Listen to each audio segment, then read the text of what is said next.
ಅನಾವಶ್ಯಕವಾಗಿ ನಿಮ್ಮ ಆದಾಯ ಮತ್ತೆ ಉಳಿತಾಯದ ಬಗ್ಗೆ ಬೇರೆಯವರ ಜೊತೆ ಶೇರ್ ಮಾಡ್ಕೊಳ್ಬೇಡಿ. ಯಾಕಂದ್ರೆ ಜನ ಇದಕ್ಕೆ ಎರಡು ರೀತಿಯಲ್ಲಿ ಪ್ರತಿಕ್ರಿಯೆ ಕೊಡ್ತಾರೆ. ಅವರ ಹತ್ರ ನಿಮಗಿಂತ ಹಣ ಜಾಸ್ತಿ ಇದ್ರೆ ಅವರು ನಿಮ್ಮ ಸಂಬಳದ ಬಗ್ಗೆ ತಲೆ ಕೆಡಿಸ್ಕೊಳ್ಳೋದಿಲ್ಲ, ಇಂಟ್ರೆಸ್ಟ್ ತೋರಿಸೋದಿಲ್ಲ, ಬಹಳ ಬೇಗ ಅದನ್ನ ಮರ್ತು ಬಿಡ್ತಾರೆ.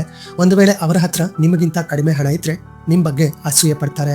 ಈ ಅಸೂಯೆ ಅನ್ನೋದು ನಿಮ್ಮ ಸ್ನೇಹಿತರಿಂದ, ಸಂಬಂಧಿಕರಿಂದ, ಕೆಲವೊಂದ್ಸಲ ಸಹೋದರರಿಂದ ಕೂಡ ಬರಬಹುದಾಗಿರುತ್ತೆ.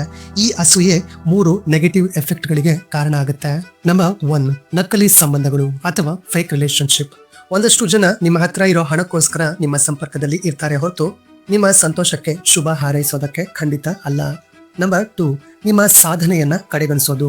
ನೀವೇನಾದ್ರೂ ಅಚೀವ್ ಮಾಡಿದೀರಾ ಅಂದ್ರೆ ಅದು ಜಸ್ಟ್ ನಿಮ್ಮ ಲಕ್ ಮತ್ತೆ ನಿಮ್ಮ ಕಾಂಟ್ಯಾಕ್ಟ್ ಇಂದ ಆಗಿದೆ ಅಂತಾರೆ ಹೊರತು ನಿಮ್ಮ ಸಾಧನೆಯನ್ನ, ಶ್ರಮವನ್ನ ಅವರು ಗುರುತಿಸೋದು ಇಲ್ಲ, ಅದೇ ರೀತಿ ಅದನ್ನ ಒಪ್ಕೊಳ್ಳೋದು ಇಲ್ಲ. Number 3, negative energy. ಸೊ ನಿರಂತರವಾಗಿ ನಿಮ್ಮ ಬಗ್ಗೆ ಅಸೂಯೆ ಪಡೋದ್ರಿಂದ ಅದು ಒಂದು ನೆಗೆಟಿವ್ ಎನರ್ಜಿಯನ್ನ ಕ್ರಿಯೇಟ್ ಮಾಡುತ್ತೆ ಮತ್ತು ಇದು ನಿಮ್ಮನ್ನ ಕುಗ್ಗಿಸಿ ಬಿಡುತ್ತೆ. ಅದಕ್ಕೆ ನಿಮ್ಮ ಆದಾಯ ಮತ್ತೆ ಉಳಿತಾಯದ ಬಗ್ಗೆ ಅಗತ್ಯ ಇರೋ ಕಡೆ ಮಾತ್ರ ರಿವೀಲ್ ಮಾಡಿ. ಇಂತಹ ಇನ್ನಷ್ಟು ವ್ಯಾಲ್ಯೂಬಲ್ ಕಂಟೆಂಟ್ಗಾಗಿ ಮಿಸ್ ಮಾಡದೆ ನನ್ನ ಯೂಟ್ಯೂಬ್ ಚಾನಲ್ ಅನ್ನು ಸಬ್ಸ್ಕ್ರೈಬ್ ಮಾಡಿ.